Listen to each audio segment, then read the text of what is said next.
मित्रांनो, अघोरी साधू हे शिव संप्रदायातील अत्यंत गूढ योगी आहेत.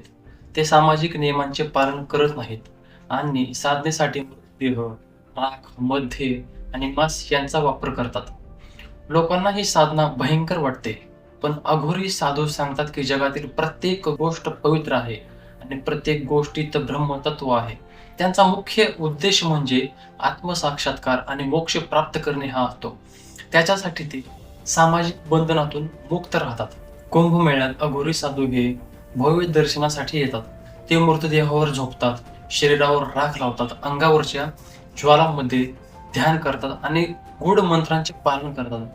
ही कृती पाहून सामान्य लोक भीतीने थरथरतात, पण अघोरी साधूंचा उद्देश मृत्यूवरील भय संपवणे आणि आध्यात्मिक शक्ती प्राप्त करणे असा असतो.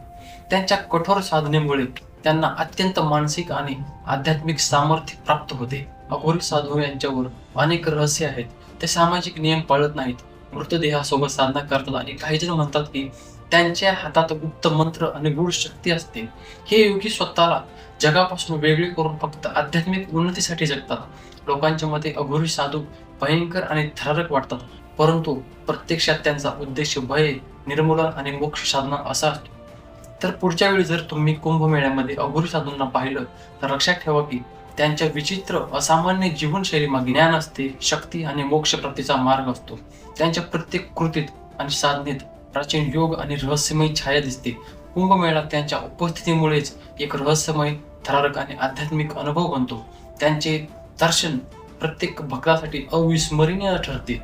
तर मित्रांनो, तुम्हाला या अघोरी साधू बद्दल काय वाटतं कमेंट करून नक्की कळवा आणि आपल्या व्हिडिओला लाईक करा, शेअर करा, सबस्क्राईब करायला विसरू नका.